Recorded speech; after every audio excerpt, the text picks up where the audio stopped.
नायब सिंह सैनी के नेतृत्व वाली भाजपा सरकार के 3 निर्दलीय विधायकों के द्वारा समर्थन वापस लेने की घोषणा के बाद कांग्रेस ने शुक्रवार को हरियाणा में दोबारा चुनाव कराने की अपनी मांग तेज कर दी है। मनोहर लाल खट्टर के इस्तीफे के बाद मार्च में ही हरियाणा के मुख्यमंत्री बनने वाले सैनी की मुश्किलें बढ़ गई हैं। हालांकि जेजेपी के कुछ विधायकों के बागी तेवर उनके लिए राहत दिलाने जैसी है। आपको बता दें, हरियाणा की सियासत के 10 बड़े अपडेट्स। पहला, राज्यपाल बंडारू दत्तात्रेय को दिए 2 पन्नों के ज्ञापन में कांग्रेस ने सैनी सरकार को बर्खास्त करने और राष्ट्रपति शासन के तहत नए सिरे से चुनाव कराने की मांग की है। ज्ञापन में कहा गया है कि यह बिल्कुल स्पष्ट है कि राज्य सरकार अल्पमत में है। दूसरा, कांग्रेस ने बताया कि 3 विधायकों के अलावा अन्य एक निर्दलीय विधायक बलराज कुंडू ने कुछ साल पहले अपना समर्थन वापस ले लिया था। महम से विधायक कुंडू ने तत्कालीन सीएम मनोहर लाल खट्टर को आरोपी बताया था, जिसमें कहा भ्रष्ट प्रशासन का नेतृत्व कर रहे हैं। तीसरा, शुक्रवार को कुंडू ने राज्यपाल को पत्र लिखकर राष्ट्रपति शासन की मांग की। यह देखते हुए कि सैनी सरकार अल्पमत में है, उन्होंने भी अपने पत्र के माध्यम से फ्लोर टेस्ट की आह्वान किया। चौथा, कांग्रेस ने अपने ज्ञापन में कहा कि 90 सीटों वाली विधानसभा में 45 सदस्य सत्तारूढ़ खेमे में विरोध कर रहे हैं, जिसमें सबसे पुरानी पार्टी कांग्रेस के 30, जन नायक जनता पार्टी जेजेपी के 10, इंडियन नेशनल लोकदल के 1 और 4 निर्दलीय विधायक शामिल हैं। दूसरी ओर भाजपा के पास 40 विधायक हैं। बीजेपी को 2 निर्दलीय और हरियाणा लोकहित पार्टी के गोपाल कांडा का समर्थन प्राप्त है। पांचवा, 90 सीटों वाले सदन की वर्तमान ताकत 88 है, क्योंकि पूर्व सीएम खट्टर और मौजूदा सरकार में मंत्री रणजीत चौटाला ने भाजपा द्वारा लोकसभा चुनाव के लिए मैदान में उतारे जाने के बाद सदन से इस्तीफा दे दिया है। छठवां,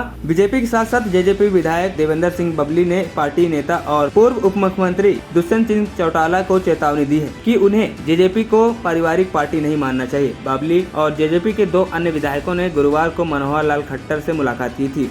सातवां, बबली ने शिकायत की कि राज्यपाल को पत्र लिखने और फ्लोर टेस्ट की मांग करने से पहले चौटाला ने विधायकों से सलाह नहीं ली। टोहाना विधायक ने कहा कि पार्टियां लोकतांत्रिक व्यवस्था के अनुसार काम करती हैं। दुष्यंत को अपने पारिवारिक पार्टी नहीं माननी चाहिए, क्योंकि 2019 के विधानसभा चुनाव में से उनके और उनकी मां के अलावा अन्य 8 नेता चुने गए थे। 8 अक्टूबर 2019 के विधानसभा चुनाव में भाजपा सबसे बड़ी पार्टी बनकर उभरी थी। इसके बाद इसने जेजेपी से हाथ मिला लिया। मनोहर लाल खट्टर दूसरी बार मुख्यमंत्री बने और दुष्यंत चौटाला को उप मुख्यमंत्री बनाया गया। 9वां, इस साल मार्च में 2 पक्ष अलग अलग रास्ते में चल रहे हैं। संकट शुरू होने के एक दिन बाद बुधवार को उन्होंने घोषणा की कि अगर कांग्रेस इस सरकार को गिराना चाहती है तो वह उनका समर्थन करेंगे। वहीं 10वां, विधायक सोमवीर सांगवान, रणधीर गोलेन और धर्मपाल गोंदर ने अपना समर्थन वापस ले लिया है। उन्होंने ऐलान किया है कि वे लोकसभा चुनाव में कांग्रेस के लिए प्रचार करेंगे। खबरी चौखट की रिपोर्ट।